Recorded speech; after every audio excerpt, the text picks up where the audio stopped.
말아야 될 연수가 그 학교별 한 명씩 이렇게 강제 배정을 해서 하는 연수는 정말 하지 말아야 되는 걸 알고 있고, 근데 그럼에도 불구하고 제가 간곡하게 오늘 2022 개정 교육과정 중에서 국어과 교육과정에 대해서 연수를 전달해 주실 강사님을 소개시켜 드리겠습니다. 저희 강사님은 대전광역시 교육과정 지원단의 에이스이시면서 대전 노원 우수시내 대전 노원고등학교 국어 선생님으로 재직하고 있는 김태호 부장님이십니다. 큰 박수로 환영 부탁드리겠습니다.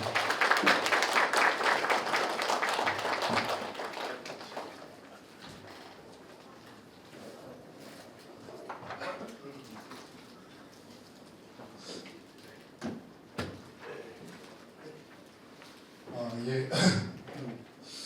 네, 아까 장학사님께서 2015 교육과정 하실 때 어떤 마음이셨냐라고 얘기를 하셨는데요.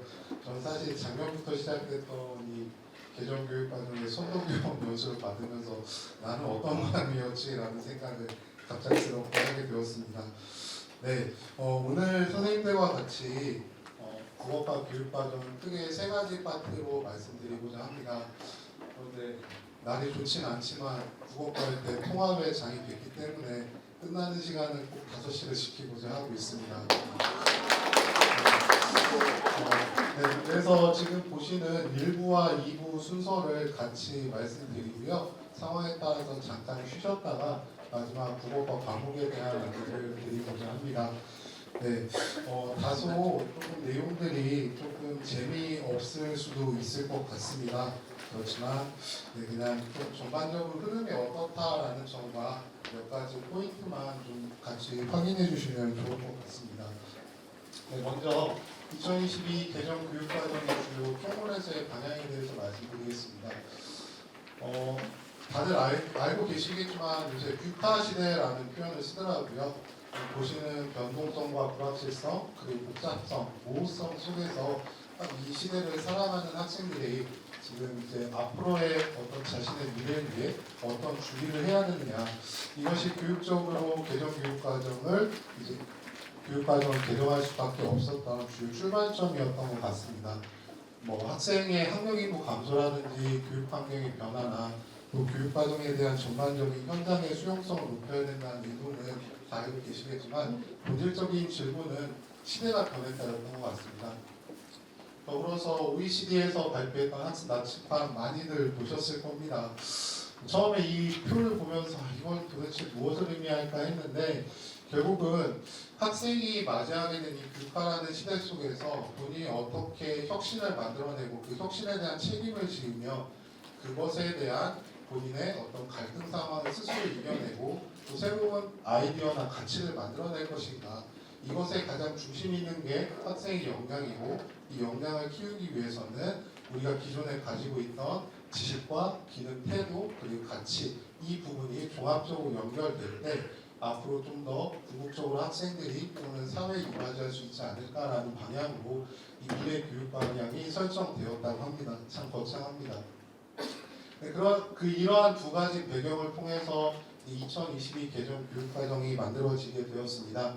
보시는 것처럼 크게 네 가지 개정 배경대로 2022 개정 교육과정에서 가장 중점을 두고 있는 사항은 결국 이 고교학점제와 에듀케이션 2030이 어떻게 정착될 것인가에 초점을 두고 있다라고 생각을 해주시면 될 것 같습니다. 이렇게 총론에서는 교육과정의 전반적 배경을 바탕으로 포용성과 창의성을 갖춘 주도적 사람으로 성장해 나갈 것을 초점에 두고 크게 네 가지 중점사항을 두고 있습니다. 역량 함양이 가능한 교육과정과 학생의 삶과 성장을 지원하는 교육과정, 그리고 자율성과 책무성 교육의 구현, 그리고 미래교육 환경에 따른 교사학습 평가체계 구축, 이 네 가지 중점사항을 토대로 해서 교육과정이 구성되었다라고 보시면 되겠습니다. 여기까지는 총론의 내용이었고요. 선생님들께서 실제 맞이하시게 되는 가장 큰 변화는 이 화면에 있는 내용이라고 보실 수 있습니다. 다들 아시겠지만 2022 개정 교육과정에서는 학점 기반의 교육과정이 운영되다 보니 기존의 학년제에서 학기제로 과목 편성이 모두 바뀌게 되었습니다. 그러다 보니 학생의 진로와 적성을 고려한다는 명목 하에 선택 과목 체계가 많이 바뀌었습니다. 기존에 우리가 알고 있던 일반 선택이나 진로 선택에서 융합 선택이 확대된 구조라고 보실 수 있습니다. 더불어서 학생의 선택권을 확대해야 되기 때문에 필수이수 학점의 축소가 또 눈에 띄는 변화 중에 하나입니다. 2015 개정 교육과정까지는 다들 알고 계시겠지만 필수 학점이 10학점이었습니다. 국어과에서 그것이 이제 8학점으로 바뀌면서 전체 국영수에서 총 이수학점 저희가 일반적으로 얘기하는 192학점에 50%인 81학점을 넘지 못하도록 규정을 하고 있습니다. 그리고 가장 중요한 이 학점에 기반을 두다 보니까 학생들의 졸업 요건이라는 이수 기준에 대해서도 지금 도입되었던 점이 2022 개정 교육과정과 맞물려 가장 큰 변화 중에 하나라고 보실 수 있겠습니다. 그리고 또 현장에서 우리가 가장 또 많이 마주하게 되는 변화인 부분인데요. 2015에서는 아마 선생님들께서 국어 교과 영역이라는 표현들을 많이 들으셨을 텐데 2022에서는 교과 분해 개념이 도입되었고 국어과의 경우에는 보통 교과에서 공통 과목에 해당하는 공통국어 1, 2와 선택 과목에 해당하는 일반 선택과 진로 선택 그리고 융합 선택 이렇게 다시 세분화되었다는 점이 특징입니다. 아마 가장 또 교과군에서 차이라고 볼 수 있다는 점은 이 전문 교과에 대한 부분일 겁니다. 2015에서는 전문 교과에서 과학 교과나 수학과 같이 국제고나 특수목적고등학교에 해당되는 교육과정이 따로 있었지만 새로운 2022 개정 교육과정에서는 해당 부분이 과학계열 선택과목 또는 국제계열 선택과목으로 해서 선택과목군 내에서 과목들이 편성되고 있다는 점이 주요 특징 중에 하나라고 보실 수 있습니다. 그리고 이제 아마 다음 달부터 행마를 쓰실 텐데 내년부터는 이 창의적 체험 활동의 영역도 많이 변화가 있습니다. 기존의 자동봉진에서 자율자치와 동아리, 진로 이렇게 세 가지로 바뀌었다는 점이 2022 개정 교육과정 편제의 가장 큰 특징이라고 보실 수 있겠습니다. 그리고 또 저희가 직면해야 될 가장 또 특징 중에 하나는 2025학년도부터 2022 개정 교육과정이 적용됨으로 인해서 이미 재작년이죠. 2028 대학 입학 전형 확정안이 발표가 되었습니다. 거기에서 과목별 성적 처리가 이제 발표가 되면서 국어과에 해당되는 보통교과는 원점수와 성취도 A, B, C, D, E 그리고 석차 등급이 5등급제로 바뀌는 부분은 다 알고 계실 겁니다. 여기에서 가장 큰 변화라고 할 수 있는 것은 표준 편차가 빠졌다는 점이겠죠. 선생님들께서 이미 알고 계시듯이 진로 선택 과목에서의 성적 처리와 유사하지만 거기에 상대평가에 해당되는 5등급제가 들어왔다는 점이 가장 큰 특징입니다. 아쉽게도 최초 시안에서는 모든 융합 선택 과목이 석차 등급이 이제 산출되지 않는 것으로 최초에는 시작이 됐으나 국가교육위원회에서 최종 확정안에서는 사회과학의 융합 선택만 이제 석차 등급이 빠지는 걸로 돼서 사실상 국어과에서는 크게 성적 이제 산출에선 큰 차이는 없지 않을까라고 예상은 됩니다. 다만 현장에서는 이 표준 편차가 빠짐으로 인해서 학교별로 이 성취 비율에 대한 또 고민이 아직은 남아있는 상황이라고 보실 수 있겠습니다. 네, 그리고 또 이제 수능도 이제 내년 신입생부터 바뀐다는 점은 알고 계실 겁니다. 기존에서는 언어와 매체와 화법과 작문이라는 선택 과목, 선택 체제가 있었지만 2028년 지금 이제 내년 신입생부터는 수능에서 공통 체제로 바뀐다는 통합형 수능이라는 표현을 쓰고 있습니다. 그래서 실제 수능에서는 보시는 바와 같이 일반 선택에 해당하는 화법과 언어 그리고 독서와 작문, 문학 이 세 가지를 공통으로 해서 출제가 되고 여전히 수능에선 9등급 상대평가로 진행된다라고 현재 발표는 되어 있습니다. 다만 사회나 과학과처럼 이 바뀐 부분에 대한 예시 문항은 올해 이제 수능에 대한 전체적 체계가 발표되면서 문항 예시와 시간도 같이 발표될 예정이라고 합니다. 네, 앞에는 빠르게 해야 저희가 쉬는 시간 확보할 것 같아서 이 파트부터가 정말 가장 고민이 많았습니다. 저에게 주어졌던 것은 이렇게 전반적인 교육과정 총론과 국어과에 대한 얘기인데 제 스스로 교육과정 얼마나 많이 읽어봤을까라는 또 물음이 남더라고요. 그래서 제가 오늘 말씀드리려고 했던 것은 결국 왜 우리가 국어과 교육과정을 알아야 되고 그리고 이 국어과 교육과정 내에서 학습 요소가 어떠한 변화가 있었는지 그리고 이것을 어떻게 가르치고 평가해야 되는지에 대한 전반적인 흐름을 좀 이해하시고 몇 가지 지점을 확인해 주신다라고 보시면 어떨까라고 생각을 했습니다. 네, 그러면 이제 국어과 개정 방향과 주요 변화를 말씀드리고자 합니다. 이 두 번째 파트 슬라이드는 제가 딱 거의 만들지는 않았고요.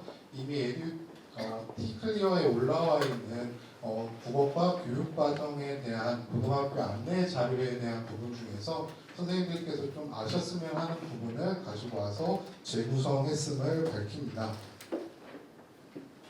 네, 말이 빠르지는 않죠? 네, 부끄럽습니다. 맨날 선교연수 갔었어도 맨날 맨 뒤에 앉아서 굉장히 비판적으로만 바라보고 있었는데 제가 막상 이 앞에 서 있다 보니 선생님들의 지금 호응의 눈빛이 큰 용기가 된다는 사실을 느끼면서 저희 지난달에 지금 반성과 성찰을 하고 있습니다. 감사합니다. 네, 앞서 말씀드렸던 이제 총론과 국어과 교육과정의 연계점에 대한 얘기를 조금 드려보고자 합니다. 크게 중점사항은 아까 말씀드렸듯이 네 가지입니다. 역량 함양이 가능한 교육과정과 삶과 성장을 지원하는 맞춤형 교육과정과 그리고 교육과정의 자율성, 그리고 책임교육, 그다음 평가 체제 구축해야 되는 부분인데요. 이 부분부터는 저희가 조금 생각해야 될 부분들이 몇 가지가 있어서 간단히 말씀드리고자 합니다. 역량 함양이라는 얘기는 이미 2015부터 굉장히 강조가 됐기 때문에 낯설지는 않습니다. 다만 이번 국어과 교육과정을 찬찬히 뜯어보시면 가장 특징 중에 하나는 실제 맥락, 그러니까 어센틱이라고 하죠. 실제성이 좀 더 구현될 수 있는 그런 교과서와 교육과정에 초점을 두고 있다는 점입니다. 단순히 기능이나 이 전략들이 따로 놀지 않고 실제 학생들이 익혔던 지식이나 이해를 어떻게 적용할까에 대한 부분을 굉장히 좀 많이 고민하고 있다는 점이 주요 특징 중에 하나겠고요. 더불어서 앞에서 말씀드렸던 이 미래교육 2030에서 지향하고 있었던 이 교육 방향의 또 하나가 협력적 주도성이라고 해서 개인의 가치를 넘어서 사회와 공동체의 가치에 대한 부분을 강조하면서 민주시민 교육에 대한 부분이나 생태 전환 교육과 같은 부분이 총론에서 지향했던 지점들이 많이 흡수되고 있다는 점입니다. 이 점이 실제 국어과 교육과정을 살펴보시면 사회적 의사소통에 대한 부분을 굉장히 강조하고 있거나 또는 공유와 또 경험에 대한 나눔에 대한 얘기가 강조되고 있다는 점에서 많이 언급되고 있던 점을 확인하실 수 있습니다. 더불어서 개인의 문제를 넘어서 공동체의 문제를 확대하는 지점에서 대부분 이 지점을 연결하고 있는 점을 확인하실 수 있고요. 그 다음에 다들 알고 계시겠지만 국어과의 대표적인 영역은 분말수 읽기, 쓰기, 문학, 문법이었죠. 여기 이제 매체라는 영역이 신설이 되면서 총 국어과의 범주는 6개로 늘어났다는 점입니다. 이렇게 매체 영역이 신설되면서 과목도 새롭게 추가가 됐는데요. 보시는 바와 같이 매체 의사소통과 문학과 영상이라는 과목이 새롭게 신설된 점이 특징입니다. 이미 출판사 사이트에서는 문학과 영상의 교과서들은 어느 정도 노출이 되고 있습니다. 더불어서 이 매체 교육을 강조하면서 저희에게는 사실 좀 낯선 몇 가지 개념들이 들어오고 있는데요. 복합양식이다, 다문서다, 미디어 리터러시다 여러 말들이 들어오고 있는데 결국 저기에서 얘기하고 있었던 멀티모달의 요점은 우리가 지금 실생활에서 보고 있는 유튜브로 생각하시면 됩니다. 시청각 자료가 통합되어 있는 매체들을 어떻게 실제 교수학습에서 흡수할 건가에 대한 고민들이 교육과정에 많았다라고 생각을 하시면 되겠습니다. 네, 이어서 이제 학생의 삶과 성장을 지원하는 교육인데요. 아마 대부분 이제 이미 공통국어 1, 2에 대한 교과서 선정이 끝나셨기 때문에 교과서를 검토하시면서 이상한 점을 좀 많이 발견하셨을 겁니다. 그 중에 가장 먼저 눈에 띄는 게 기존에 2015에서 강조하고 있던 한 학기 한 권 읽기라는 내용에서 진로연계 독서활동이라는 부분들이 교과서에 많이 들어오고 있다는 점을 보셨을 텐데요. 그 이유가 고등학교 1학년 1학기를 진로 연계학기로 교육과정에서 지정하고 있으면서 공통국어 1에서 대부분 이 내용들이 흡수돼서 지금 편성 이제 제시되고 있다는 점을 보실 수 있습니다. 더불어서 학생의 맞춤형 교육과정이라는 틀 아래서 과목 이제 고교학점제에 따른 과목분의 변화가 있었다라는 점을 생각해 주시면 될 것 같고, 그 다음에 이제 책임교육 구현, 이미 학교별로 많은 혼란과 어려움을 겪고 계실 부분으로 알고 있습니다. 이 최소 성취 수준에 대한 부분인데요. 사실상 저희가 기초문식성은 고등학교 과정에서는 주요 내용이 아니어서 이 부분을 생략하고 말씀드린다면 이제 학생들의 자기주도적 학습 설계에 더불어서 최소 성취 수준에 대한 부분이 보장제도가 강조되고 있다는 점을 좀 생각해 주시면 좋을 것 같고요.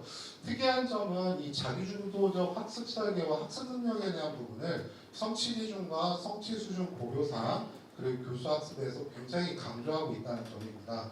이 부분이 성취 기준에서 들어올 때는 대부분 자기의 어떤 활동에 대한 점검과 조정이라는 명목으로 많이 이제 노출이 되고 있는데, 실제 이것이 어떻게 구현될지는 저도 아직은 잘 모르겠습니다. 네.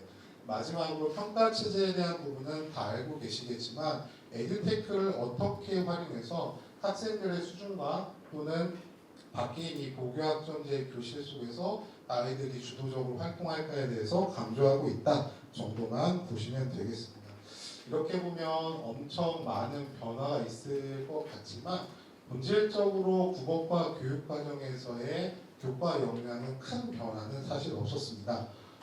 2015 개정 교육 과정에서의 국어과 역량과 그리고 총론의 핵심 역량은 거의 유사하게 들어가고 있습니다.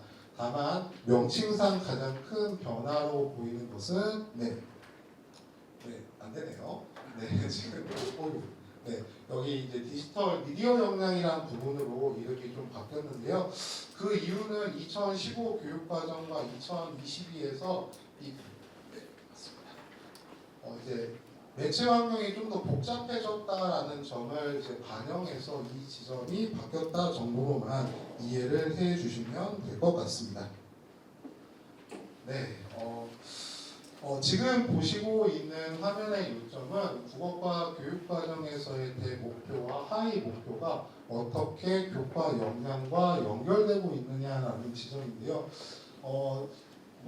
저는 2015와 비교했을 때 큰 변화점이라고 보기보다는 맥락에 대한 부분이 강조되고 있고, 그리고 협력적 의사소통과 지금 표시해놓았던 성찰에 대한 부분이 대목표에서도 이미 강조되고 있고, 이것을 구현하기 위해서 이 6개의 역량을 어떻게 5개와 연결되고 있는지 지점이 명확하게 드러나고 있다라고만 생각해 주시면 될 것 같습니다.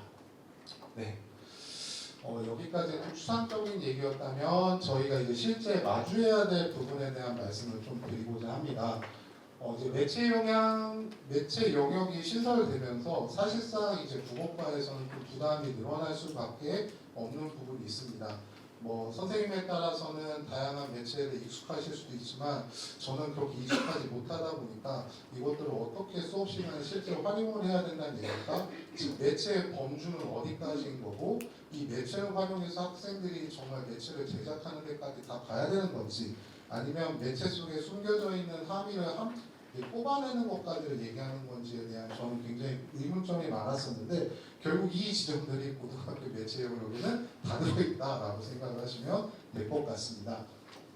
그래서 지금 총 19개의 매체 영역, 초등학교부터인데요. 고등학교에서는 총 4개의 매체에 대한 성취 기준이 추가되어 있다는 점이고요. 가장 강조하고자 했던 지점은 이 범주에 따라서 실제 다양한 매체를 분석하고 거기에서 함의를 도출하고 그것들을 소통하면서 스스로 다양한 매체를 제작하고 공유하는 경험까지를 이 매체 영역에서 이야기하고 있다라고 생각을 해주시면 될 것 같습니다. 그래서 어젯밤에 진지하게 혼자 고민을 했습니다. 내가 이 매체를 한다면 나는 뭐를 할까라고 생각을 했는데, 지금 학생들이 많이 쓰는 인스타라든지 여기 계신 저희 파트너 선생님께서 작년에 그 아이디어를 실제 구현해서 보여주셨거든요. 학생들과 독서에 대한 활동을 하고 그 가치에 대해서 서로 나눔을 하면서 그 의미가 무엇인지를 실제 매체를 통해 표현하는 그런 활동을 하셨는데, 아마 그런 실현태들이 이제는 많이 구현돼야 되는 것이 국어과의 현실이구나라는 지점이라고 보실 수 있겠습니다. 네. 그리고 이제 아까 말씀드렸던 공통과 선택 과목군에 대한 말씀을 조금 드려보고자 합니다. 공통국어 1, 2가 나눠졌을 때 저는 굉장히 충격적이었습니다. 이걸 학기에 따라 하는데 굳이 왜 1, 2로 나눴을까? 기존에 그냥 공통국어를 가지고 학기를 나눠서 하면 안 될까라는 저 나름의 좀 의문이 있었는데 교육과정 문서에서 얘기하고자 했던 것은 학점제를 기반으로 하면서 학기에 따라서 이 성취 기준들이 어떻게 유기적으로 연결되고 좀 더 심화되거나 또는 다른 결로 이제 확장될 수 있는지를 좀 차별화했다라고 밝히고 있습니다. 그럼에도 불구하고 공통 국어에서의 강조점은 모든 교과에 저는 도구 교과라는 말을 정말 싫어하거든요. 국어는 모든 과목에 저는 기본 교과라고 생각을 합니다. 그래서 모든 학습의 기본이 될 수 있는 기초 소양을 함양해서 학문에 대한 기본적 이해를 할 수 있는 언어 능력을 초반에 다지는 것을 이제 공통국어의 요점으로 설정하고 있다면 선택 과목의 경우에는 학생들의 진로제 희망에 따라서 일반 선택과 진로 선택, 융합 선택으로 나누고 있습니다. 사실상 이 일반 선택은 저희가 기존에 알고 있던 일반 선택과 궤가 굉장히 비슷합니다. 공통 과목에서 각 영역에 대한 내용을 좀 더 깊이 있게 학습하는 데 초점이 있다면 이번 진로 선택 과목은 기존 2015와는 다르게 이 진로와 연관지어서 심화한다는 내용이 기존과 다르게 좀 더 강조되고 있는 점이 2015와 가장 큰 차이점이라고 보실 수 있습니다. 그러다 보니까 이 진로 선택 과목에 있는 주제 탐구나 문학과 영상, 직무, 의사소통이라는 과목 내에서도 이 학생의 진로에 대한 부분을 굉장히 성취 기준에서 많이 언급하고 있다는 게 특징으로 보실 수 있습니다. 그리고 저희에겐 굉장히 낯선 이 융합 선택 과목은 창의 융합적 역량을 함양하기 위해 설정했다라고 표현을 되고 있지만 실제 국어과 입장에서 본다면 영역 간 또는 영역 내에서 통합을 통해 학생들이 프로젝트를 기반으로 한 주도적 학습의 기회를 제공하고자 하는 과목들이라고 생각을 하시면 되겠는데 대부분 학교에서 융합 선택이 3학년 2학기에 많이 깔려 있으시죠? 그래서 큰 부담이 없으신가요? 네. 그런데 이제 어줍지 않게 제가 교육과정 지원단 일을 하다 보면 가장 저 스스로도 굉장히 고민스러웠던 지점이 뭐였냐면 바로 이 두 가지 지점입니다. 이 진로 선택과 융합 선택이 과연 어떻게 학기별로 학생들에게 제시되는 것이 좀 더 효과적일까라는 부분인데요. 엄밀하게는 사실 이 유형이 저희 국어과의 경우에는 어떤 위계성이 확정적인 과목들은 사실상 아닙니다. 그런데 보시면 특징이 보이실 거예요. 어느 정도 과목 간의 연계성이 조금 보이고 있다는 점이 또 특징적으로 보입니다. 그러시죠? 이렇게 연결이 되고 있는 지점이 보이시나요? 네. 그래서 한번 돌아가시면 이제 우리 학교에서 국어과에서 교육과정을 편성할 때 이 융합 선택과 진로 선택을 어떠한 의미로 한번 배치하셨는지도 한번 검토해 보시는 것도 재밌지 않을까. 제가 이제 대전 국립과 사립 이제 검토를 하다가 국어과 걸 보다가 제일 담임 여기 다 지정으로 깔려 있는데 여기에선 어떤 과목이 제일 많이 이제 학교에서 이제 편성을 하고 있을 거라고 생각이 드시나요, 선생님들? 그렇죠. 대부분 다 주제 탐구 독서입니다. 문학과 영상은 생각보다 학교가 한 15% 정도 내외로만 얘를 같이 깔고 있었고요. 융합 선택은 어떤 걸까요, 선생님들? 독서 토론과 글쓰기일 줄 알았습니다, 저는. 그런데 생각보다 매체 의사소통이 많았다는 점이 또 특징 중에 하나였다라고 저는 좀 봤거든요. 이렇게 학교마다 과연 이 과목들을 배치하실 때 어떠한 목적과 의도를 좀 하셨는지 한번 생각해 보시면 좋지 않을까라고 생각이 듭니다. 네. 갑자기 이제 과목 훅훅 들어와서 좀 머리가 복잡하셨을 텐데 이게 지금 바뀐 부분입니다. 그래서 최초의 국어과가 2015까지는 8개였는데 학기제로 바뀌면서 이제 11개로 늘어났습니다. 근데 실제 일반계 고등학교에서는 이 직무 의사소통을 거의 안 하죠. 저희가 알고 있는 실용국어의 관점이기 때문에 대부분 얘가 좀 빠져 있는 경우가 많고요. 보다 보니까 또 재밌었던 거 이 언어생활 탐구를 학교별로 편성하고 운영하려고 이제 신입생 교육과정을 짠 학교는 생각보다 많지는 않았다는 점도 특징 중에 하나였던 것 같습니다. 어쨌건 저희가 이제 좀 아이들을 위해서 고민한다면 이 진로 선택 과목들을 조금 더 그 과목의 특성을 알고 아이들에게 좀 도움이 되는 방향이 무엇일까 좀 고민해 보면 어떨까 이 말씀을 좀 드려보고자 했습니다.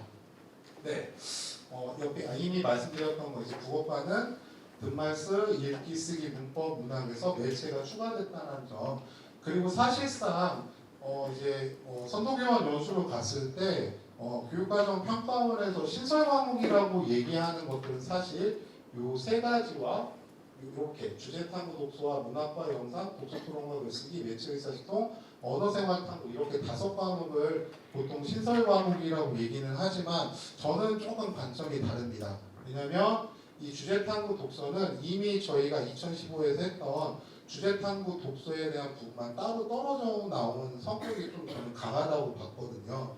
그리고 이 독서에서 있었던 부분에서 범교과적 성격으로 이 독서토론과 글쓰기가 조금 더 쪼개져서 나오는 좀 느낌이 강하고 저는 이거는 좀 충격적이었던 것 같습니다. 문학과 영상에서 이 영상의 범주가 선생님들 다 아시죠? 웹툰과 드라마까지 다 들어가고 있다는 점이 굉장히 범주를 늘려놓고 있다는 또 특징 중에 하나지 않았을까라는 지점이 또 특징으로 보입니다. 네, 그래서 결국은 저는 신설 과목이라기보다는 기존의 국어과에서 운영하고 있던 관점들을 이 유형의 특징에 맞게 좀 더 구체화시키는 특징을 좀 더 많이 갖고 있지 않은가를 생각하시면서 교육과정을 보신다면 선생님들께서 좀 이해가 빠르실 거라고 생각이 듭니다. 네, 저는 국어과정은 숫자에 약해서 숫자를 얘기 안 드리려고 했는데 기본적으로 알고 계셔야 될 것 같아서 말씀드립니다. 다들 알고 계시겠지만 공통국어의 경우 공통과목은 4학점이 기준학점입니다. 여기에서 1학점을 감해서 그러니까 3에서 4학점까지 운영을 하기 때문에 공통과목은 총 8학점까지가 필수이수학점으로 설정이 되고 있고요. 그 다음 선택과목의 경우는 4학점을 기준으로 플러스 마이너스 1학점이 됩니다.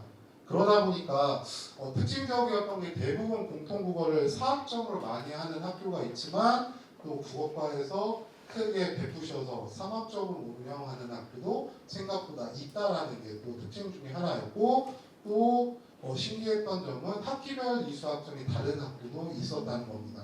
이건 아마 학교마다 여간의 사정이 있으시겠지만 한번 이 교육과정의 취미에 따라 이걸 다른 학점을 운영하는 게 맞을지도 한번 분명히 고민하실 필요는 있지 않을까 싶고요. 밑에는 그냥 한번 보시면 될 것 같습니다. 선생님들의 쉬는 시간 확보하기 위해서 정말 빛의 속도로 가고 있습니다. 네.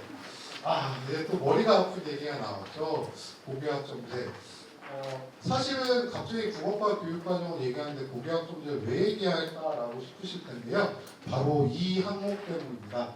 이미 일선 학교에서 이제 저희는 사실 지금 2024년에 해당되기 때문에 국영수사과는 최소 성취 수준 보장제도 이미 하고 있습니다.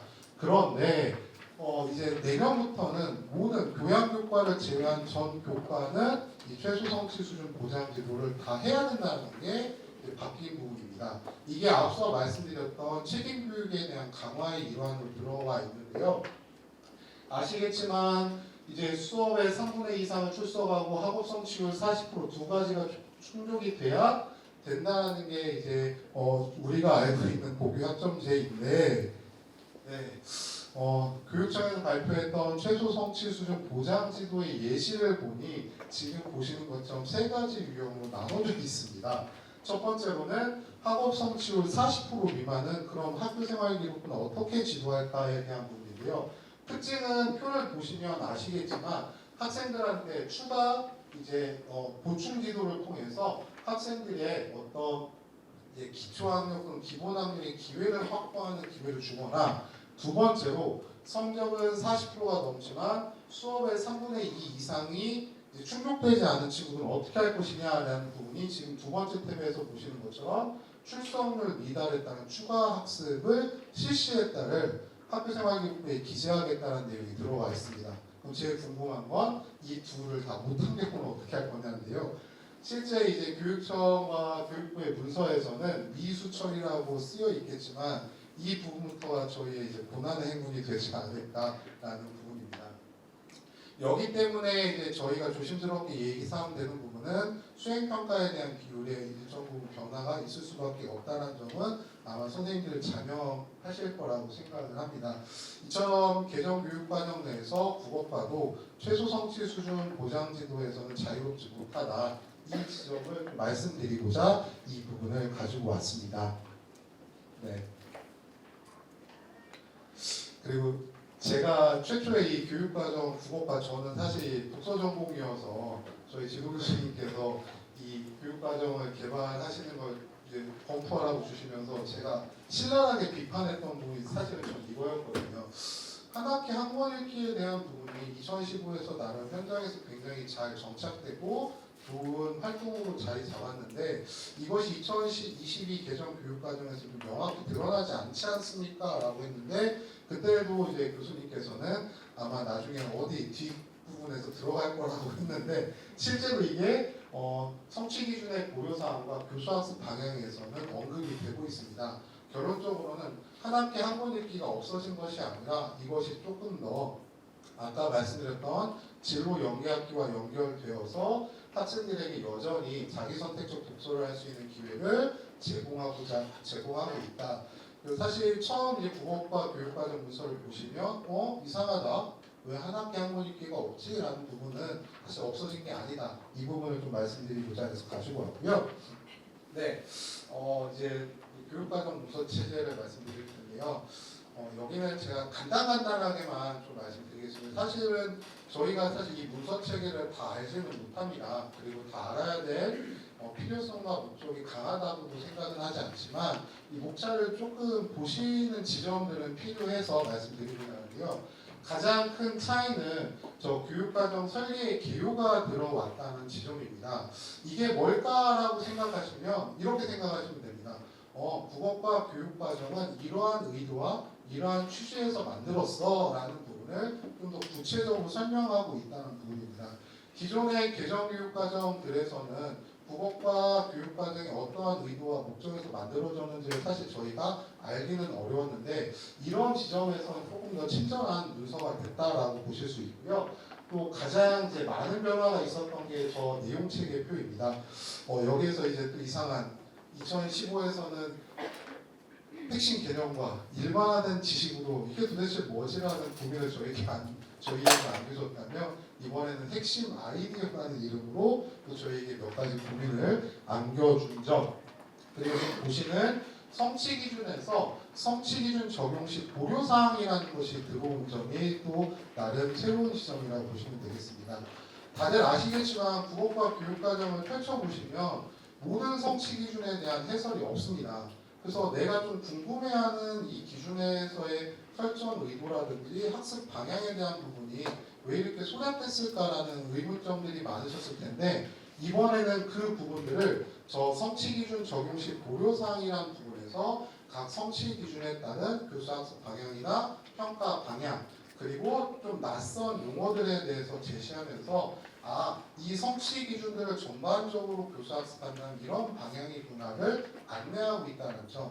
그래서 문서에서는 교육과정 설계의 개요와 내용체계표, 성취 기준의 적용 시 고려사항 이 부분을 좀 중심으로 한번 떠들어 보시면 어떨까라고 생각이 듭니다. 네, 여기는 간단하게 말씀드리면 국어과 교육과정 수가 학기제로 바뀌어서 줄어들 것 같았지만 결국 매체 때문에 늘어났습니다. 그리고 또 뒤에서 한 번 더 말씀드리겠지만 1학년을 지도해 보신 분들은 알 겁니다. 공통국어에서 하늘 맞춤법 제1항과 2항이 나와 있는 거 아시죠? 총칙에 대한 부분 이게 빠졌습니다. 이게 이제 중학교로 내려가고 원래 저희 교과서에 있었던 띄어쓰기라든지 또는 맞춤법에 대한 혼동되는 부분을 좀 더 강조하는 것으로 이제 성취 기준이 추가가 됐고요. 그리고 쓰기에서 또 저희 힘들게 할 공동의 보고서 쓰기라는 부분이 들어온 지점이 또 특징이라고 할 수 있겠고 매체 영역이 들어왔다는 점. 그리고 아까 말씀드렸듯이 이 주제 통합적 읽기라는 부분은 원래 일반 선택 독서에 있던 부분이 공통국어로 내려왔다라고 생각하시면 총 2015에서 26개였던 것이 29개로 다소 늘어났습니다. 근데 이건 어쩔 수 없이 매체 영역 때문에 당연한 수순이라고 볼 수 있겠습니다. 네, 이 부분은 이제 설계의 기본을 말씀드렸으니까 넘어가도 되겠죠? 네. 네, 참 멋있는 그래프입니다. 도표입니다. 네. 디마스가 이제 매체가 들어왔다는 점과 그리고 저희가 굉장히 또 낯선 것 중에 하나가 내용체계 범주에서 사실 국어과에서 대부분 이제 임용을 준비하셨거나 또는 공부를 하셨던 분, 국어교육학을 하셨던 분들은 대부분 선언적 지식과 절차적 지식으로 대부분 기억을 하고 계실 텐데 갑자기 지식 이해와 과정 이해는 가치 태도가 왜 들어왔을까라는 지점이 의문점이 되실 텐데요. 사실 얘는 피사 리터러시 시험에서의 평가 체제, 그러니까 프레임에서의 어떤 차용이 지금 들어와 있는 지점입니다.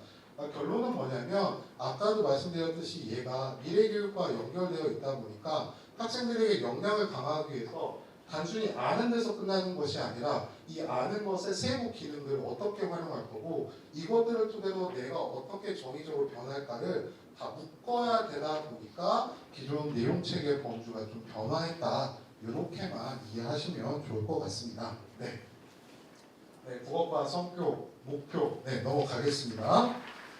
네, 아까 말씀드렸던 이제 교육과정 문서표에서 내용체계표를 보시면 이제 또 당황스러우신 부분 중에 하나입니다.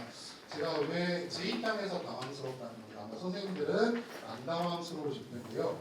저는 왜 당황스러웠냐면 궁금했습니다.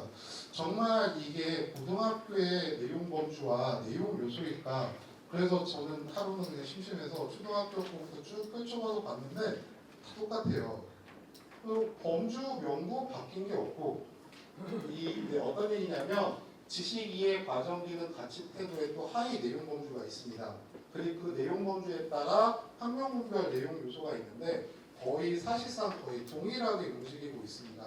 그러면서 이제 문서나 논문들을 찾아봤더니 거기에서 얘기하는 것은 국어과 교육과정은 위계와 계열성을 고려한 나선형 교육과정을 운영하고자 각 학년을 거듭할수록 언어 활동의 수준과 그리고 내용 요소를 심화 확장하고 있다라고 표현을 하고 있더라고요.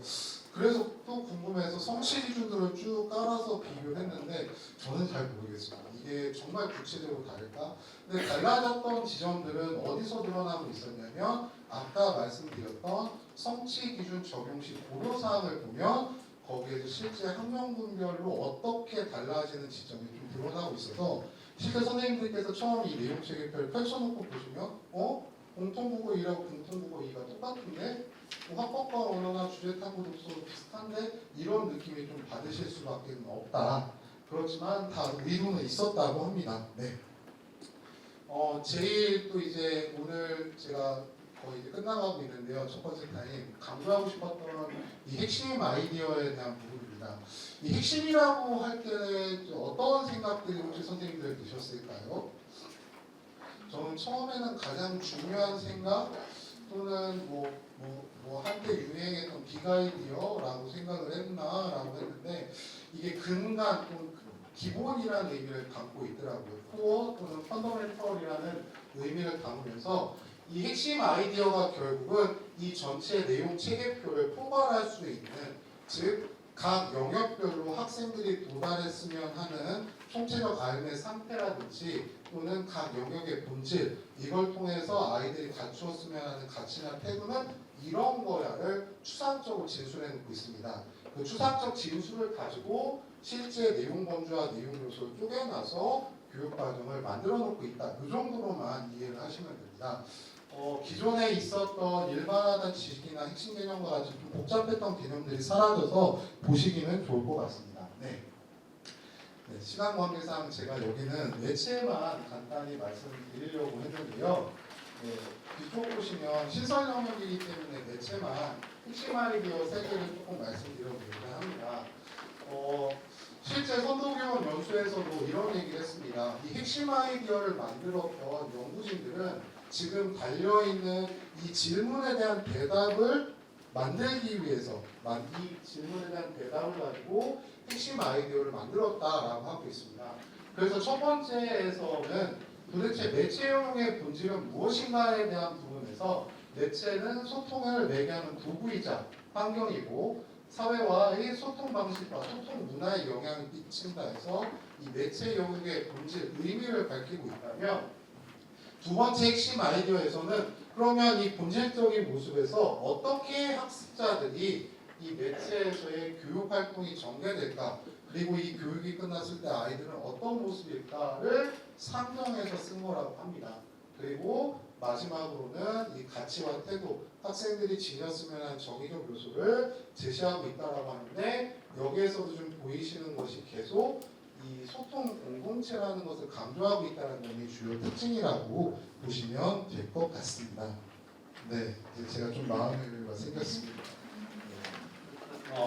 아까 말씀드렸듯이 이제 내용 체계표에서의 지식에는 저희가 일반적으로 알고 있는 예를 들어서 뭐 토론, 쓰기의 본질 이런 지식 자체에 대한 부분이라면 이 지식에 대해서 알고 있는 것을 구체적인 이 쓰기의 과정에서 어떠한 기능들을 가지고 학생들이 적용할까를 얘기하고 있는 부분이 이 과정과 기능이고요.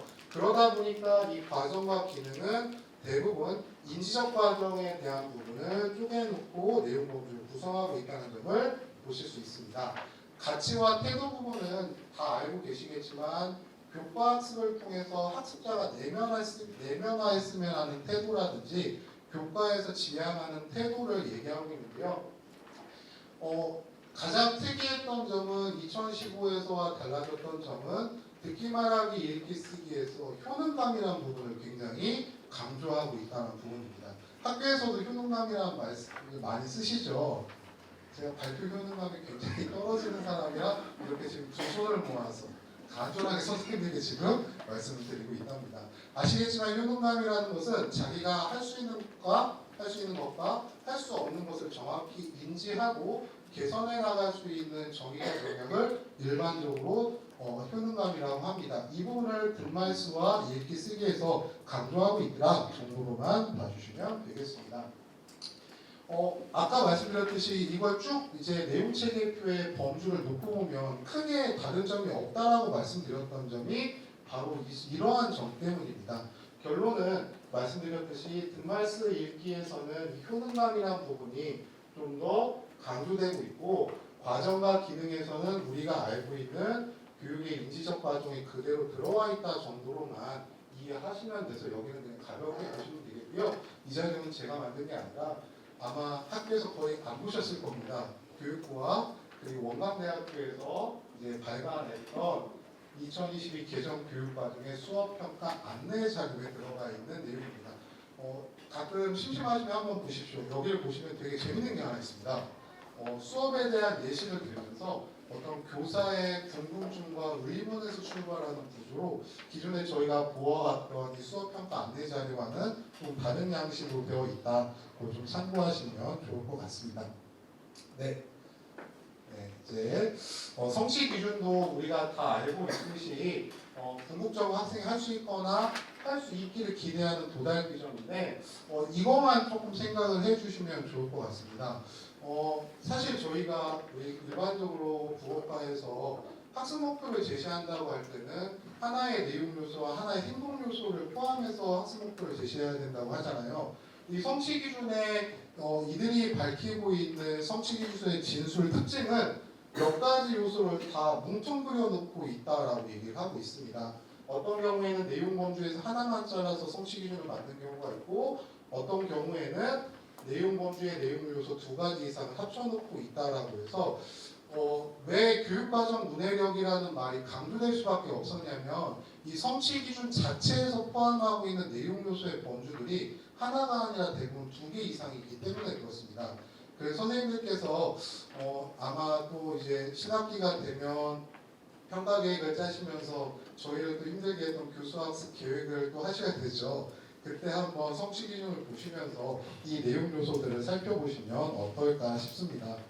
네, 여기에서는 제가 아까 성취 기준의 고려사항 말씀드렸기 때문에 넘어가고요.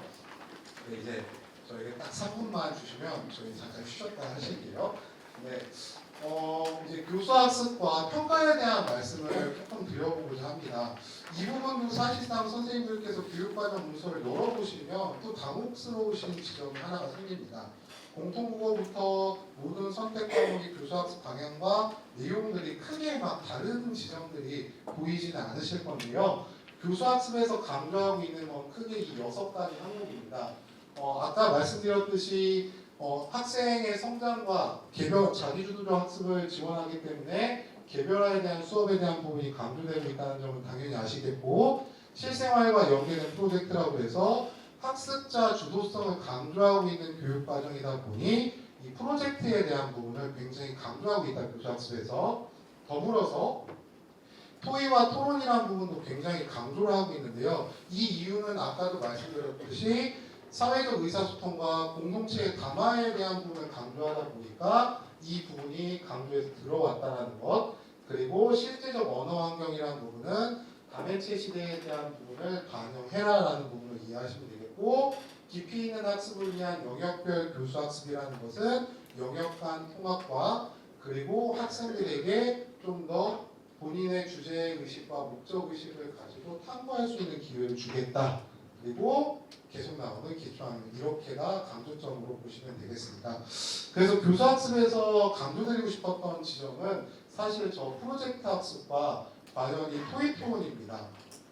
실제 학교에서도 토익 토론을 많이들 하실 텐데 이 토익 토론을 할 때 가장 딜레마로 남는 부분이 크게 저는 2가지였거든요. 안 하려는 애들을 도대체 어떻게 해야 될 것인가, 그리고 이 안 하려는 아이들에 대한 평가나 관찰 기록을 도대체 나는 무엇을 써야 될 것인가 라는 지점인데, 이 부분이 어쩔 수 없이 개정교육 과정에서는 저희에게 더 많은 요구를 하고 있다는 걸 좀 생각하시면 좋겠습니다. 그래서 아마 대부분 구술평가를 경기도나 일선 학교에서 구술평가를 도입한다는 얘기를 많이 들으셨을 겁니다. 그래서 아마 교수학습에 대한 방향성도 좀 많은 변화가 있을 것 같고요. 그리고 아마 이 부분에 대한 대안으로 선생님들께서 많이 쓰고 계시는 패들렛이나 SNS를 통해서 학생들의 댓글을 활용하거나 그걸 통해 공유하는 활동들이 좀 더 활성화될 가능성이 높아 보인다라고 봐주시면 좋을 것 같습니다. 네, 평가. 평가는 이미 예고가 되어 있는 거 아시죠? 손우명 수행 평가가 확대된다라고 이미 이제 교육부에서 평가 이제 대입시대 개편안을 발표하면서 이미 나왔습니다. 지금 대부분 40%로 알고 있는데 이것이 과연 어디까지 확대가 될 것인가라는 부분도 또 좀 걱정이 저는 개인적으로 되고요. 그리고 이제는 1인 교사 평가에 대한 부분도 저희가 대비를 해야 되는, 더 이상 이제 파트너와 같이 동료과를 지도하기 어려울 수도 있는 상황이 될 수 있다. 그러다 보니까 이 수행 평가에 대한 부분도 굉장히 저희에게 부담이 되는데, 이런 부분에서 개정 교육 과정에선 어떠한 학습에 대한 포트폴리오까지 좀 더 전반적으로 열어놓고는 있지만, 크게 저는 개인적으로 교사학습과 평가는 기존 2015와는 크게 달라진 점은 없다. 왜? 결국은 계속 강조하고 있는 지점이 바로 이 과정 중심 평가라는 지점에서는 변화가 없었기 때문이라고 봅니다. 네, 이렇게 해서 좀 빠르게 교육과정 총론과 교육과정 문서 체계를 쭉 한번 훑어봤습니다. 제가 어제 자기 전에 제 스스로한테 다짐한 게 하나 있거든요. 오늘은 절대 잘하려고 하지 않는다. 오늘은 선생님들께서 쟤 뭐야? 왜 저렇게밖에 말을 안 하지? 라고 했던 부분을 댁에 가셔서 찾아보실 수 있게 해드려야겠다. 를 목표로 했는데요. 그 목표가 달성되기를 바라면서 저희 허락해 주시면 4시 5분에 시작해도 될까요? 네, 여기서부터는 이제 몇 가지 자료와 또 제가 조금 저의 성격은 사실은 저는 줄글을 되게 좋아하는 스타일이거든요. 보시면 이상한 도표들이 많죠. 보시면 최근에 제가 빠져있는 AI가 하나 있습니다. 냅킨 AI라고 하는데요. 예를 들면 뒤에 보시면 이런 자료가 있죠. 이게 뭐냐면 줄글로 된 텍스트를 넣어주면 이거를 냅킨 AI가 알아서 인포그래픽이나 비주얼로 바꿔주는 프로그램입니다. 근데 사실은 이게 영어 기반이다 보니까 사실 저희랑 완벽히 맞지는 않는데요. 그걸 제가 조금 수정해서 해봤는데 네, 재미가 없군요. 네, 다시 하겠습니다. 네, 감사합니다. 응원은 큰 힘이 됩니다. 네, 그러면 이제 국어과 과목 말씀드리겠습니다. 이미 공통국어 1, 2에 대한 부분은 다 알고 계시겠지만 몇 가지 저희가 조금 한번 체크해보자는 의미로 좀 간단히 가볍게 살펴보고자 하는데요. 아까 말씀드렸듯이 이 공통국어 1, 2는 그 둘 자체가 반복보다는 각자의 목표성이 조금씩 다르다라고 생각을 해주시고 기초소양과 기본학력 앞으로 이제 전반적인 타학 교과 학습의 기본적 이해와 관련된 과목이다라고 생각을 해주시면 될 것 같습니다. 네, 듣기 말하기부터 좀 몇 가지 신설된 부분만 간단하게 말씀을 드리고자 합니다. 이 파트가 아까 장학사님 보여주셨던 평가 자료에서 가지고 오면서 왜 이런 것들이 새롭게 들어왔을까만 좀 생각해 보고자 하는데요.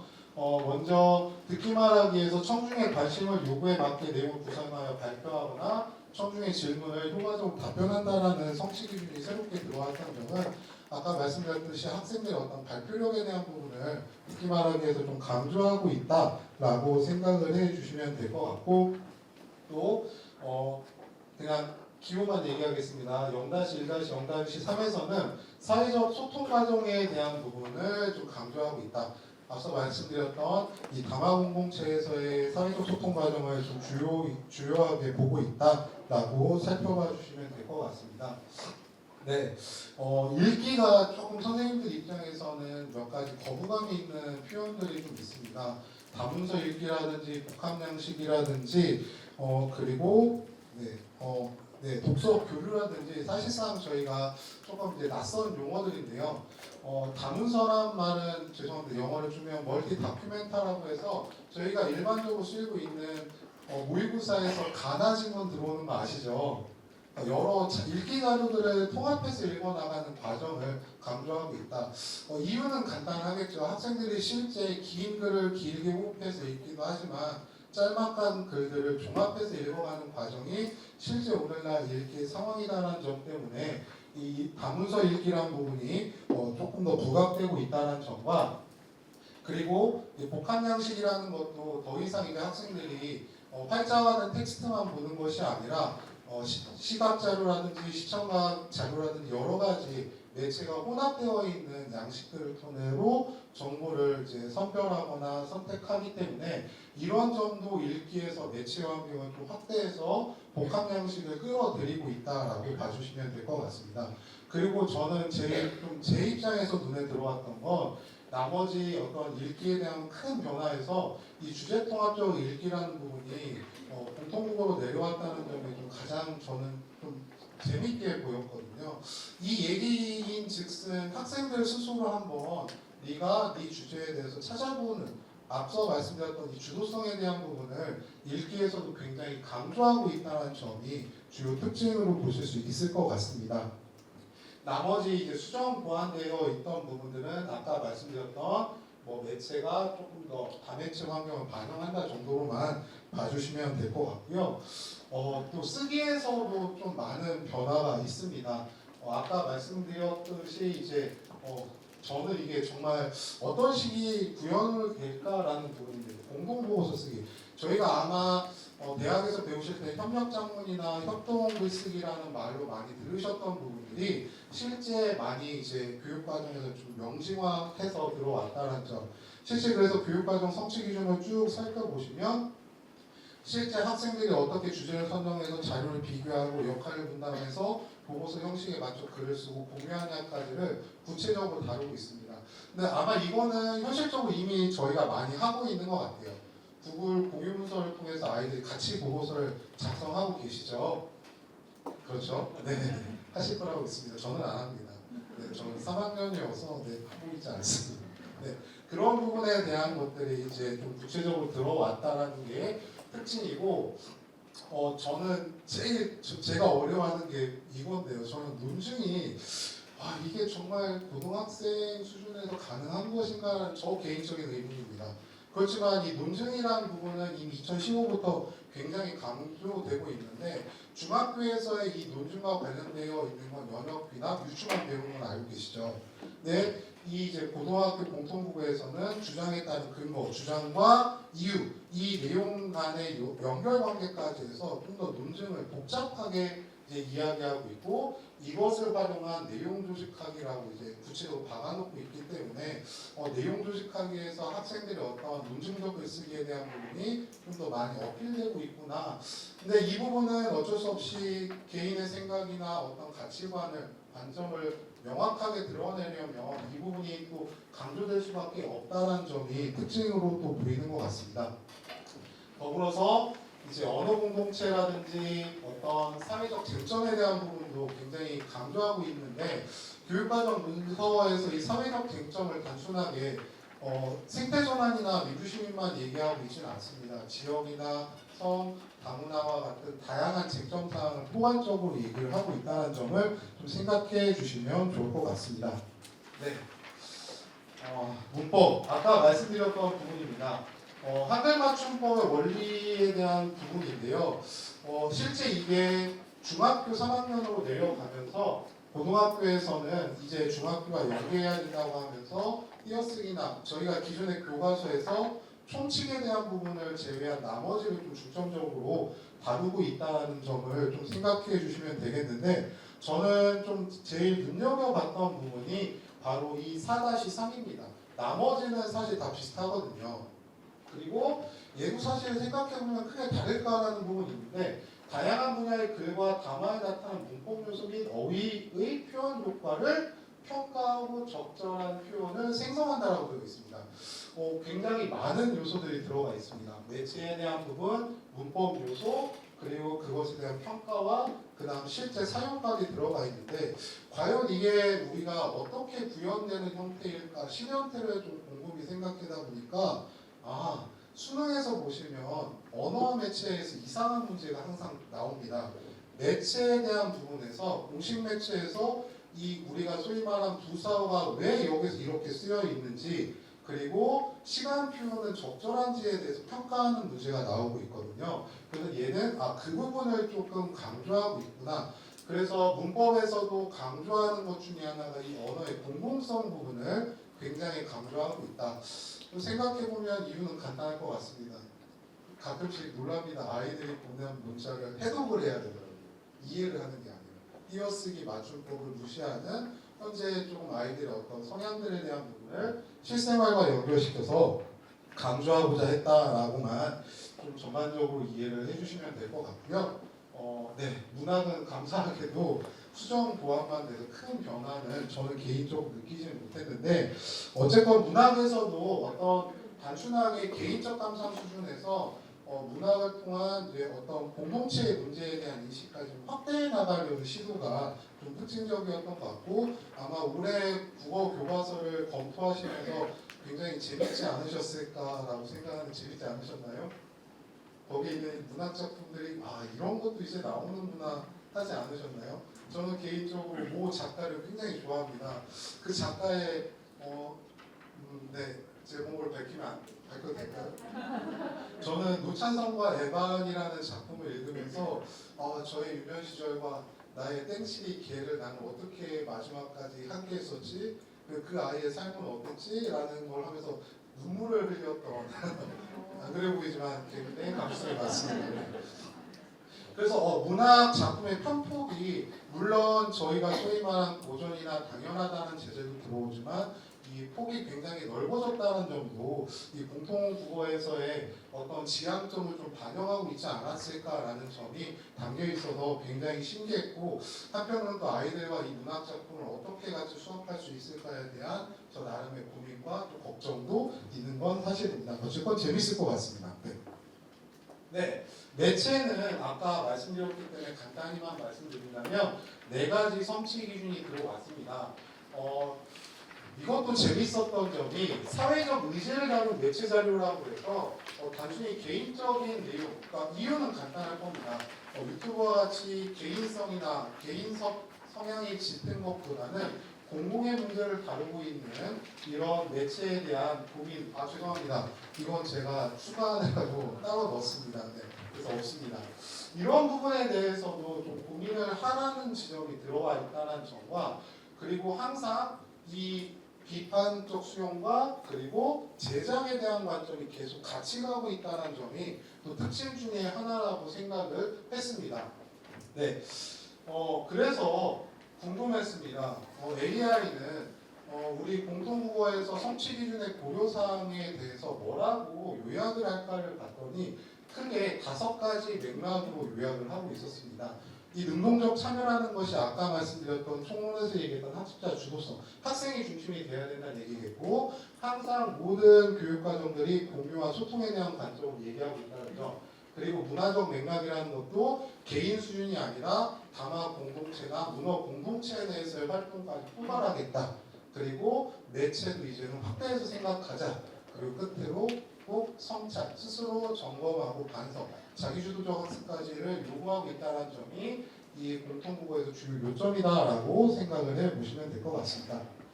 여기까지는 이미 교과서라는 실험들을 보셨기 때문에 제가 간단히 넘기고요.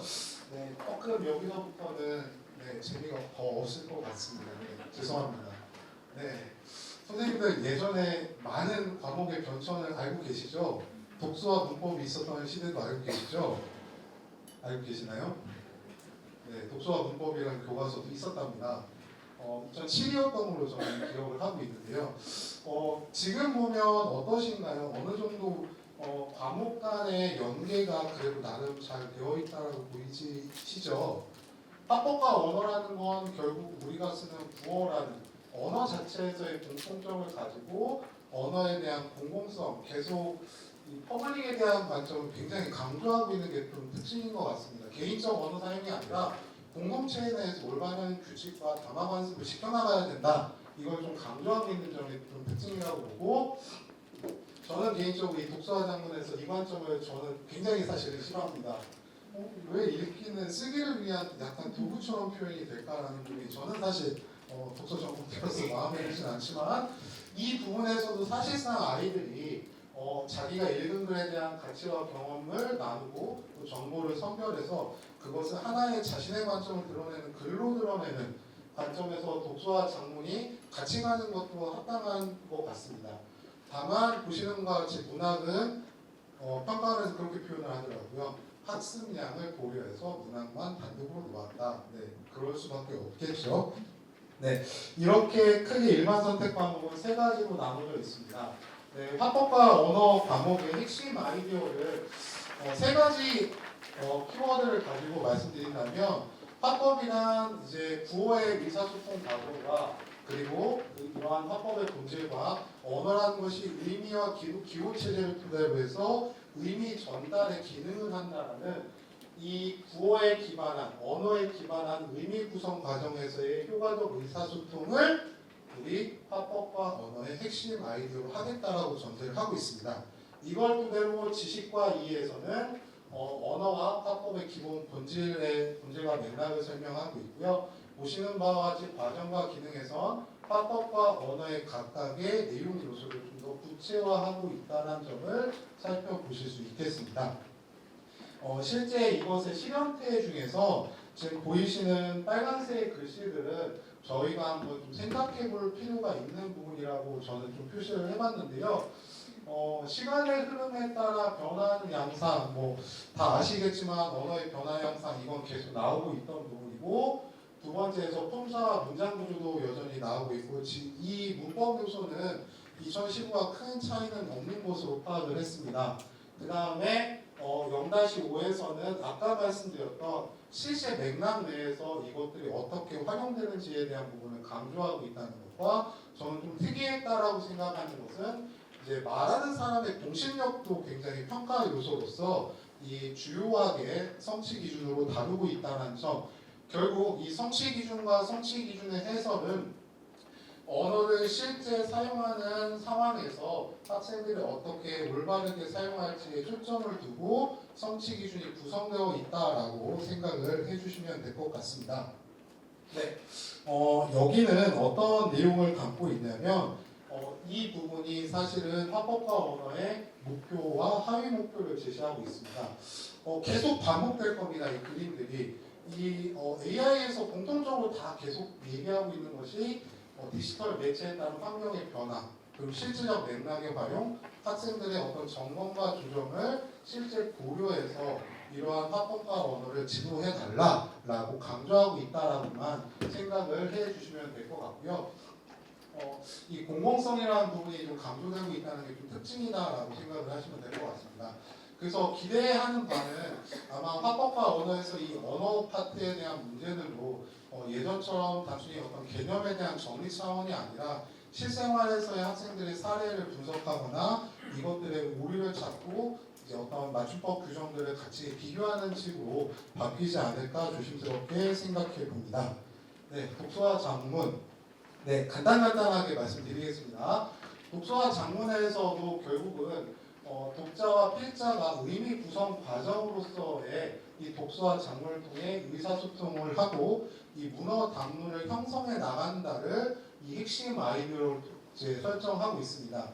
그러다 보니까 이 내용 체계표의 내용 요소에서는 문어 의사소통의 본질과 그리고 저희가 잘 알고 있는 이제 읽기 자료의 유형을 제시하고 있다는 점이 좀 더 특징적으로 들어왔다 정도로만 보시면 될 것 같습니다. 성취 기준을 정리하면 아까 보셨던 읽기와 좀 비슷한 맥락의 괴가 있습니다.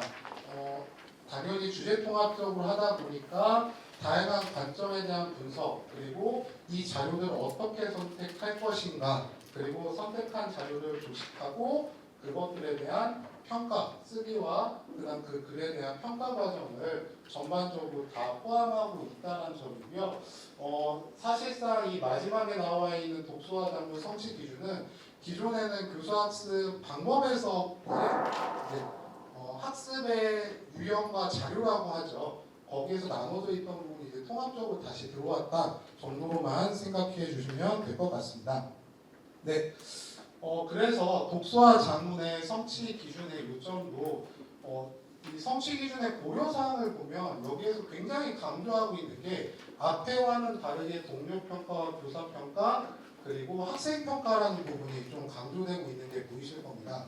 그래서 이 성취 기준 적용 시 고려 사항에서도 학생의 글에 대한 교정적 피드백이 아니라 학생이 실제 쓰기에 대한 경험과 흥미를 가질 수 있도록 동력 평가를 통해서 적극적으로 개선해 나가는 쪽으로 방향을 잡고 있다는 점이 독서와 장문에서의 성취 기준 적용 시 고려 사항의 가장 주요한 특징이라고 보실 수 있을 것 같습니다. 네, 문학. 네. 단촐하죠. 문학은 저는 그냥 큰 변화는 없다고 보는데요.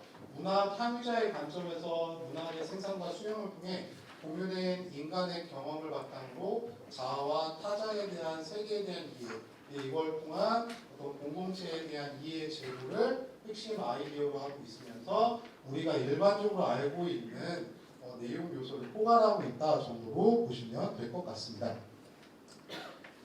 문학에서 조금 저희가 재미있었던 지점은 저는 얘였는데요.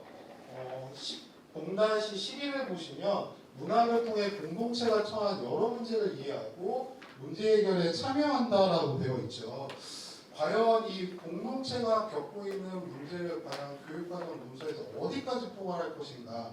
굉장히 이것은 어쩌면 다른 논리가 들어갈 수 있는 영역이라고 좀 생각을 했는데 당연히 나오는 생태 위기뿐만 아니라 사회적 불평등이나 차별, 다양성 존중과 같이 공존에 대한 것과 같이 굉장히 범위를 좀 넓혀놓고 있다는 점이 그래도 좀 많은 고민이 들어가 있지 않을까라는 점이었고 그 다음에 아까 말씀드렸듯이 문학에 대한 공유를 얘기하는데요.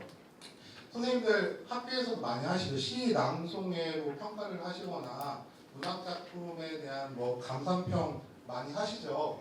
여기에서는 지금 저자와의 만남이라든지 북콘서트 그리고 낭독 모임처럼 이 공유의 범주를 실제 아이들이 경험하는 범주까지 넓혀놓고 있다는 점이 주요 특징이라고 생각을 하시면 될 것 같습니다.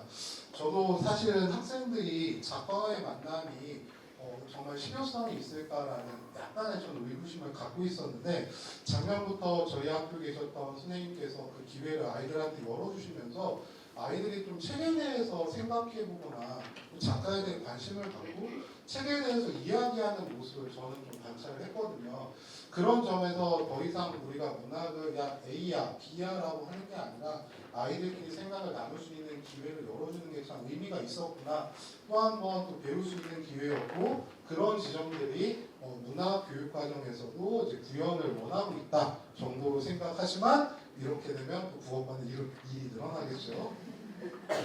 이 점은 한번 잘 상의하셔서 연구부와 도서관 담당님께 많이 협조를 구하셔야 될 것 같습니다. 네. 네.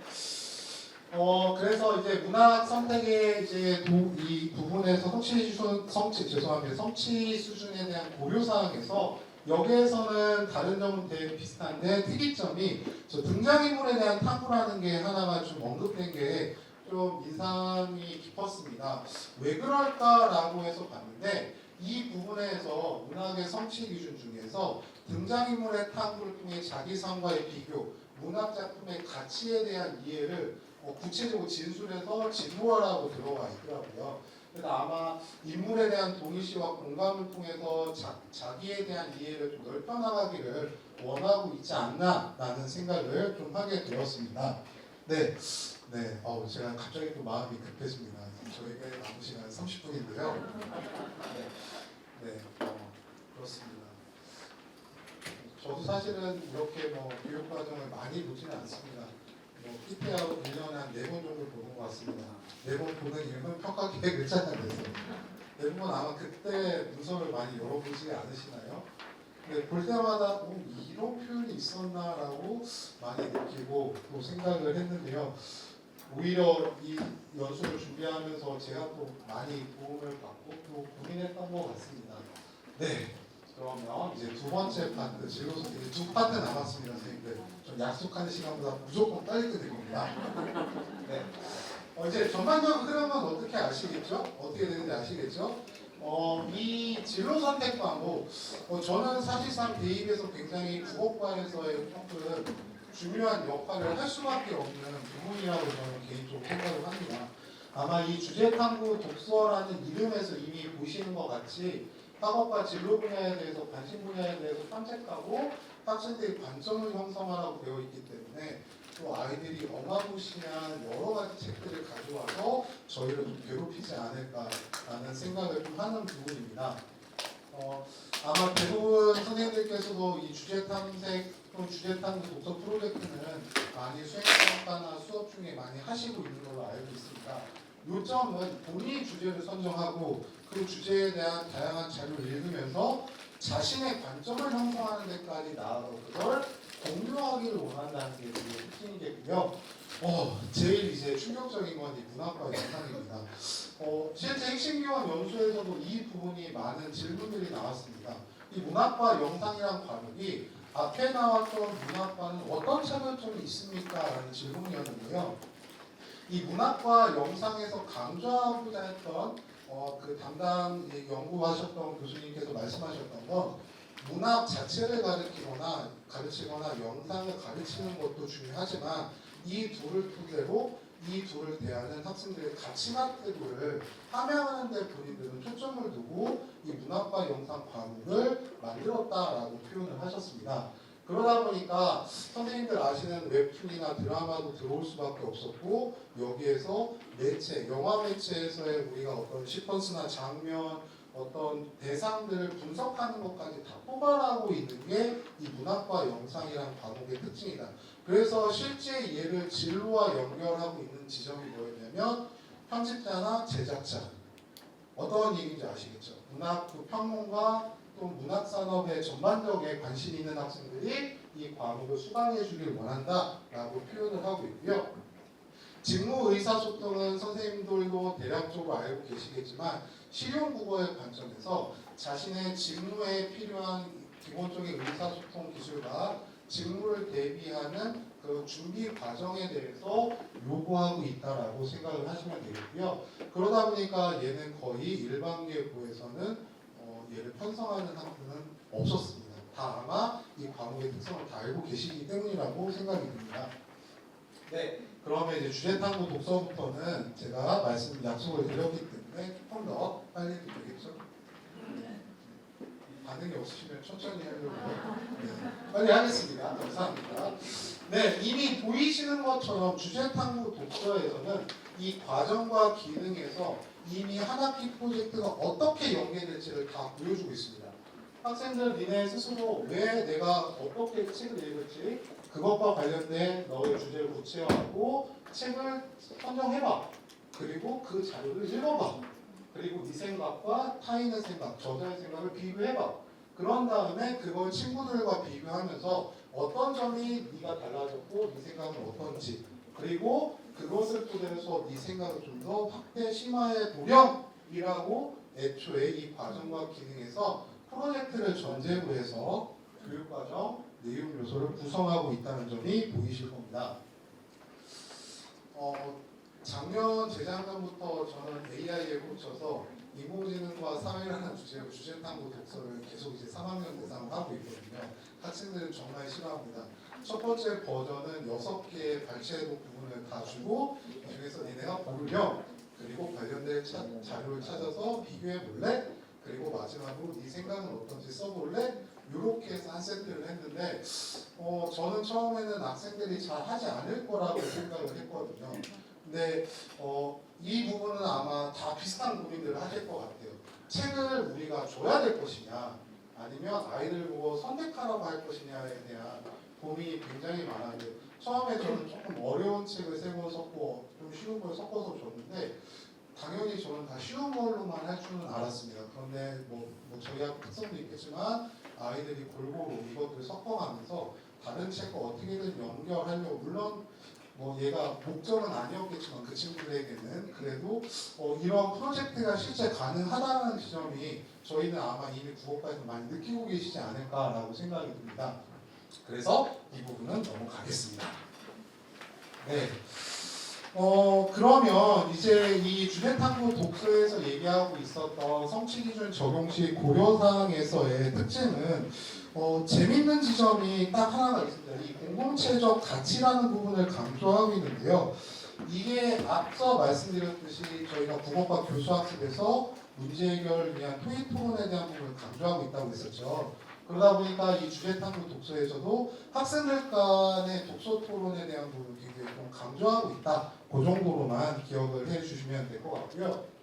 네, 혹시 여기 문학과 영상, 네, 저희 아내가 영상 교육을 대학원에서 배우고 있거든요. 그래서 지금 물어봤습니다. 도대체 영상 교육 시간에는 무엇을 배워? 그랬더니 당신이 생각하는 그대로야라고 하더라고요. 나는 아무 생각도 없는데 그냥 등장인물이 나온다, 싸운다, 화해한다. 내 눈엔 그렇게밖에 추상화돼서 보이지 않을 때 당신은 감수성이 없다고. 근데 난 감수성이 많은 사람이 왜 그럴까 했더니 영상교육에서 다루고 있는 다양한 범주가 왜 그 구도로만 찍을 수밖에 없었는지 그리고 화면색은 왜 이렇게 설정했는지 이런 매체에서 다루고 있는 모든 요소들을 다 그 요소의 기능에 대해서 다룬다고 하더라고요. 그러면 과연 이 문학과 영상은 어떤 지점에서 공통점이 있어서 이것을 통해서 학생들이 어떤 감상에 또는 생산에 태도를 기르기를 원했을까라는 생각을 해봤는데 핵심 아이디어에서 강조하고 있던 지점은 바로 이 상상력입니다. 문학이라는 것이 언어적 상상력의 산물이고 영상 매체라는 것도 현실에 대한 실현태의 양상으로 그 실현을 위해 어떤 감독과 작가의 상상력이 발휘되고 있기 때문에 이 상상력이라는 요소가 어떻게 구현되는지를 한번 분석해보고 이것을 제작해보길 원한다라고 얘기하고 있습니다. 그러다 보니까 지식과 이해에서 문학과 영상의 본질적 부분을 다루고 있다면 과정 기능에서는 문학의 특성과 이 영상 매체의 특성에 대해서 좀 더 세분화해서 학생들이 배울 기회를 제시하고 있다라고 보고 있습니다. 그래서 저는 걱정입니다. 저는 문학과 영상을 가르칠 수 없을 것 같습니다. 저는 모든 대상이 추상화돼서 보이는 사람이어서 과연 이 색채감을 나는 아이들과 얘기할 수 있을까라는 저 나름의 의구심이 있는데 그런 지점이 여기에서 말씀드렸던 어떤 문학과 영상에서의 창작 요소와 기법에 대한 부분을 굉장히 강조하고 있는데 여기서 조금 오해하시면 안 되는 것이 사실 이 구현태를 우리가 조금 알고 있는 부분이 있습니다. 대부분 시와 소설의 어떤 시를 모티브로 해서 소설이 쓰여진 경우나 또는 시나리오를 토대로 영화화된 경우를 많이 보신 적 있죠. 이 문학과 영상에서 다루고 있는 범주는 거기까지를 얘기하는 게 아니라 그 이상을 얘기를 하고 있습니다. 하나가 하나의 모티브가 되는 경우, 그러니까 소위 말해 우리가 웹툰이 실제 영화화됐을 때 그 장르적 차이는 무엇인지까지를 다 포괄하고 있는 과목이 바로 이 문학과 영상이라고 하는데요. 그래서 저는 또 걱정이 들었습니다. 저는 웹툰을 보지 않아서 과연 저희 교무실 선생님들께서 무슨 고고학 뭘 얘기하시더라고요. 무슨 골동품점을 얘기하는데 저는 그게 무슨 소리인가 하고 있어서 선생님들 가끔 시간 되시면 웹툰이나 또는 드라마를 좀 보시기를 권장드립니다. 네, 농담이고요. 네, 그래서 성취 기준은 아까 말씀드렸던 이 전반적인 연관성과 실제 각 요소들에 대한 분석과 제작까지 가고 있다는 점을 보시면 되는데 이 성취 기준의 적용과 고려사항에서 좀 특이점이 하나가 있습니다. 바로 저 끝에 보이시는 윤리적 참여가 보이실 것 같아요. 당연히 인지되시겠지만 이 문학과 영상이란 과목 자체가 수용해서 끝나는 것이 아니라 실제 제작에까지 학생들이 나아가길 원하다 보니까 저작권이라든지 이 초상권에 대한 문제를 성취기준 적용 시 고려점으로 굉장히 강조하고 있는 뒤에 나오는 매체 의사소통보다 이쪽에서 이 부분을 좀 더 강조하고 있다는 게 좀 특징으로 보실 수 있겠고요. 그리고 또 이제 저희가 걱정하는 건 그러면 완벽한 하나의 창작물을 만들어야 될까? 실제 문학과 영상의 성취기준 고려사항에서는 완벽한 창작물뿐만 아니라 개작이나 일부를 다시 쓰거나 새롭게 구성하는 저희가 실제 해오고 있던 창작 활동까지도 포괄해서 이 창의적 표현을 얘기하고 있다는 점을 생각해 주시면 좋을 것 같고 이 미디어의 다양성이라는 건 아까 말씀드렸던 전자책과 오디오북까지 그 폭이 굉장히 넓다라고 생각해 주시면 될 것 같습니다. 네, 이거는 제 기억이 맞으면 평가원에서 나와 있는 자료입니다. 아까 제가 말씀드렸던 것 중에 하나가 진로 선택 과목은 프로젝트 수업을 전제로 하고 있다고 했었죠. 그래서 실제 제시되고 있는 게 3차 시 수업을 전제로 해서 16차신 게 보이시죠, 선생님들? 왜 16차신지 아시죠?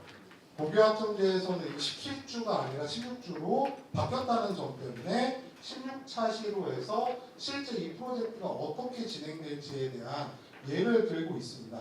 근데 사실 잘 살펴보시면 이미 저희가 문학 시간에 어떤 재생산과 창작의 활동에서 실제 해왔던 활동들이 구현되고 있구나라고 좀 생각을 해주시면 어떨까 정도로만 얘기를 넘기겠습니다. 네, 직무 의사소통은 죄송합니다. 제가 정말 몰라서요. 제가 아직은 실업계 고등학교나 특성화 고등학교 학생들 지도해 본 적이 없어서 이 과목이 어떻게 구현되고 있는지 저는 잘 모릅니다. 다만 이 핵심 아이디어를 놓고 보면 실제 직업적 상황에서 아이들에게 요구되는 의사소통 능력과 그리고 직무와 관련된 정보들을 어떻게 수집, 정리, 체계적으로 관리할지에 대해서 강조하고 있는 과목이다 정도로만 말씀을 드려보고자 합니다. 그래서 이 실제 성취 기준에서도 직무 의사소통에 대한 강조, 그 정보 관리라든지 실제 직무 상황에서 맞이하게 된 갈등 상황에 대한 해결 방안에 대해서 강조하고 있다 정도만 간단히 말씀드리고요. 성취 기준 고려 사항에서도 제가 이걸 딱 받았을 때 저도 좀 해석이 좀 안 되더라고요. 이걸 어떻게 말씀드려야 될까? 결국은 그 학생들의 경우에는 목적성이 뚜렷하다 보니 그 목적성에 맞춰 자기 직업적 어느 정도 선정되어 있는 직업적 상황에 맞춰서 맞이하게 된 문제 해결에 초점을 두고 있구나 정도로만 저는 말씀드리고 넘어가고자 합니다. 실제 아마 특성화고등학교 선생님들이 아니시고는 이 직무 의사소통 과목은 거의 좀 보실 일이 없지 않을까라는 좀 생각이 들고요. 다만 이 직무 의사소통 과목이 또 제가 핵심 교원 연수를 갔을 때 선생님께서 말씀하시기로는 또 나름 굉장히 특성화고등학교에서 중요한 과목이라는 표현을 하시더라고요. 아이들 입장에서 실제 직업 상황에 대해서 경험을 교과서에 구현하고 있다는 점에서 아이들에게 또 경험의 기회를 확대한다라고 이야기를 해주셨습니다. 네, 이제 끝이 보입니다. 네, 선생님들, 네, 저는 55분에 끝낼 예정입니다. 네, 이렇게 얘기하고 안 끝내면 큰일 나는데요. 네, 그렇습니다. 네, 융합 선택. 처음에 이 세 과목을 보고 사실은 저는 정말 왜 들어왔을까라는 생각이 저는 사실 솔직히 좀 들었었거든요. 사실 과목명들을 잘 보시면 이거 저희가 어디서 좀 하고 있는 것 같다는 생각이 안 드시나요?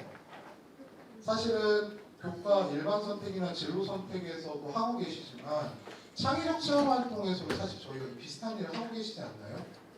그렇죠? 대부분 이 독서 토론과 글쓰기가 자율이나 진로에 많이 들어가실 테고 매체 의사소통에 대한 부분들이 인문계열 학생들의 경우는 대부분 자율활동에서 많이 담긴다는 건 한번 좀 생각을 해보실 수 있습니다.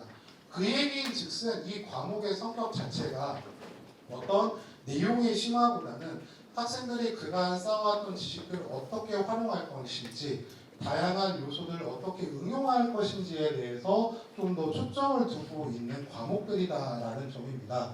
특히 이 독서 토론과 글쓰기가 지향하는 바는 보시면 아시겠지만 공동의 관심사라고 특정되어 있죠. 개인적 차원의 문제 상황의 접근도 있지만 공동의 어떤 공동체에서의 문제 상황에 대한 접근까지도 전제로 학생들이 책을 함께 읽고 그리고 그것을 통해 해결 방안을 같이 공유해봐라라는 지점이 들어와 있다면 매체 의사소통에서 지향하는 요점은 미디어 리터러시라고 보시면 될 것 같습니다. 리터러시란 말이 우리나라 말로 번역을 하면 보통 소양 정도로 해석을 하는데 굉장히 뭔가 엄청나게 의미가 굉장히 많이 부여되고 있는 건 아시죠? 여기에서 말하는 미디어 리터러시는 기능적 문식성 또는 문해력이라고 하는데요. 사실 국어과에서는 문해력이라는 표현은 잘 쓰지는 않습니다. 이유는 문해에서 해자가 해독의 관점이 들어가다 보니까 보통 국어과에서 연구진들은 문식성이라는 말을 많이 씁니다. 그래서 미디어 리터러시의 개념은 미디어가 담고 있는 매체의 표현 방식과 표현 의도, 거기에서 저자가 의도했던 의미에 대해서 네가 그 숨겨져 있는 의도를 함의를 찾아내고 그것들이 우리에게 시사하는 바는 무엇인지 같이 고민해봐라. 그리고 그런 고민점에 대해서 같이 실제 매체를 제작하면서 한번 문제의식을 가져봐라 라고 얘기하고 있는 과목이라고 생각을 하시면 되겠습니다. 저는 조금 교육과정을 계속 보면서도 막 와닿지 않았던 과목이 사실은 이 언어생활 탐구인데요. 사실 이 이름만 보시면 약간 문법에 대한 부분이 굉장히 좀 더 강조되고 있을 거라고 저희가 좀 생각이 되는데 실제 성격의 규정에서 보시면 문법 영역을 중심으로 해서 듣기 말하기 쓰기 매체에 대한 통합 융합의 관점이 들어가 있습니다. 그 단순히 얘는 어떤 문법적 요소에 대해서 탐구하는 과목보다는 실제 나의 언어 생활에 대해 또는 우리 공공 언어에서의 문제점에 대해서 탐구하고 그 해결책에 대해서 고민해보는 쪽을 얘기하고 있는 과목이어서 앞에서 보셨던 화법과 언어와는 조금 결이 다르다라고 좀 생각해 보실 여지가 있다라고 보시면 될 것 같고요. 독서 토론 글쓰기는 간단합니다. 같이 찾고 질문을 생성해서 읽고 이건 다 아실 겁니다. 저희가 아시는 독서 전중 활동을 얘기하는 겁니다. 토론하고 글쓰고 확장하고 사회적 담론. 담론이란 말이 참 어려운데 이걸 아이들이 앞으로 어떻게 받아들일지 저는 조금 고민은 되지만 다 아시겠지만 같은 문제의식을 공유하면서 그 문제에 대한 어떤 비전이나 가치관을 제시하는 집단을 보통 논의하는 자리를 저희가 담론이라고 한다면 아이들이 같은 집단 내에서 공유하고 있는 문제의식을 한번 적극적으로 소통해봐라를 강조하고 있는 과목이다 정도로 생각해 주시면 어떨까 싶습니다. 그래서 성취 기준의 순서로 보시면 아까 보셨던 핵심 아이디어의 내용 요소와 마찬가지로 문제를 설정하고 책을 선정하고 토의하고 그것을 바탕으로 글을 쓰고 자아와 세계에 대한 인식을 확대해라. 그리고 이걸 통해서 공동체 문제에 참여할 수 있는 그런 활동을 전제하고 있다입니다. 네, 빨리 죄송합니다. 이렇게 자꾸 반복하는 게 좋진 않은데 네 그러다 보니까 이 독서 토론과 글쓰기에서는 조금 강조하고 있는 지점이 하나가 있습니다. 책 선정과 질문 생성에 대한 부분이 굉장히 많이 들어와 있습니다. 초등학교에서 최근에 굉장히 활발하게 이루어지고 있는 수업 들어보신 적 있으실 겁니다. 질문 있는 수업 들어보신 적 있으시죠, 선생님들? 아마 뭐 질문에 뭐 결이 다르다 또는 핵심 질문이다 이런 말을 많이 쓰고 있는데요. 학생들이 이 질문의 의미는 단순하게 A였어? A에 대해 대답해라라는 어떤 중요대에 대한 이해 정도를 얘기하는 것이 아니라 이 책에 읽어가는 전반적 과정을 통해서 본인만의 본질적 질문을 던지기를 원하는 핵심 질문에 대한 수준까지를 얘기한다는 점에서 약간 다소 차원이 좀 심화되어 있는 과정을 얘기하고 있다라고 생각을 해주시면 좋을 것 같습니다. 질문이 살아있는 수업을 저희도 지금 한번 해볼까요? 네, 생각하겠습니다. 네. 그래서 독서토론 글쓰기는 이제 아까 말씀드렸듯이 참고 자료에서도 프로젝트를 전제로 각 교육과정들이 어떻게 하나의 프로젝트 내에서 학생들이 책을 선정하고 토론하면서 그 가치관을 공유할지에 대해서 제시되고 있는데요. 실제 이 자료집을 보시면 요거에 대한 교수학습 계획안 한 챕터가 있습니다. 그걸 한번 살펴보시면 여기에 있는 얘기들이 조금 더 구체적으로 이해가 가실 텐데 여기에서도 인공지능을 다루고 있더라고요. 그래서 반가웠습니다. 네. 거의 매체 의사소통은 아까 말씀드렸던 미디어 리터러시라는 관점을 강조하고자 했던 과목이다 보시면 될 것 같고요. 네. 그래서 여기에서는 조금 더 특징적인 점이 바로 이 0-4번일 거라고 생각을 합니다. 그리고 0-3번도 당연히 들어가겠죠. 영화, 게임, 웹툰처럼 이 매체의 범위를 굉장히 넓혀놓고 있다라는 거. 저는 그래도 좀 궁금은 했습니다. 게임이라는 것이 들어온다면 아이들이 이 게임에 대해서 어떻게 소통을 할까? 제가 아는 거는 닌텐도 게임밖에 없어가지고 과연 요새 나오는 그런 다양한 어떤 스토리가 있는 게임들까지 포함한다면 과연 아이들이 이것을 가지고 어떻게 의도나 관점을 분석할 수 있을까? 이런 지점들이 좀 더 궁금점으로 남고요. 그리고 이 매체 의사소통이라는 자체가 아까도 말씀드렸듯이 단순하게 그냥 어떤 내용이다를 파악하는 데 끝나는 게 아니라 그 기저에 깔려 있는 것을 아이들이 파악하는 것까지 나아가고 있어서 생각보다는 조금 더 심화된 내용을 요구하고 있다는 점이 주요 특징으로 보시면 될 것 같습니다. 더불어서 이러다 보니까 실제 성취 기준의 적용 및 고려사항에서는 가상현실에 대한 부분까지도 얘기를 하고 있습니다. 조만간에 학교에도 저희가 뭐라고 하죠? 보글이 들어오지 않을까라는 살짝의 기대를 저는 해봤지만 어떻게 될지 모르겠습니다. 더불어서 이 매체 의사소통에서는 범위효과적 성격을 좀 더 강조하고 있다라는 점만 생각해 주시면 될 것 같습니다. 그리고 이것도 한번 매체 의사소통의 지향점 보시면 될 것 같고요. 네, 언어생활 탐구 아까도 말씀드렸듯이 얘는 지금 보시는 것처럼 이 과정과 기능에서 단적으로 드러나고 있습니다. 문법 요소에 대한 부분을 강조하고 있지 않다라는 게 명확히 드러나실 것 같아요. 실제 이제 우리의 언어의 공공성이라는 측면에서 우리가 사용하고 있는 언어가 올바르게 사용되고 있는지에 대해서 학생들이 좀 더 초점을 두고 있다라고 생각을 해주시면 될 것 같고요. 그러다 보니까 학생들이 주제를 선정하고 그 언어 자료들에 대한 분석과 그리고 이 0-4번처럼 개인, 학교, 사회 언어 사용에서 나타나는 다양한 양상들에 대해서 그리고 공공언어 사용에 대한 문제의식을 같이 탐구해보자라고 얘기하고 있다는 점입니다. 네, 제가 준비한 내용은 여기까지고요. 네, 요 내용들을 중심으로 해서 살펴봤습니다. 사실 최초에는 고백하자면 PPT가 원래 130쪽이었습니다. 제가 11월 9일날 장학사님을 뵐 일이 있어서 장학사님께 조심스럽게 여쭤봤습니다. 장학사님, 공문처럼 실제 3시간을 운영해야 되나요? 그런데 이거는 강의자에게 맡기겠다 그래서 줄여서 제가 90초까지 했는데 죄송합니다. 네, 오늘 제 부족한 영상 들어주셔서 감사하고요. 저는 여기서 마치도록 하겠습니다. 감사합니다.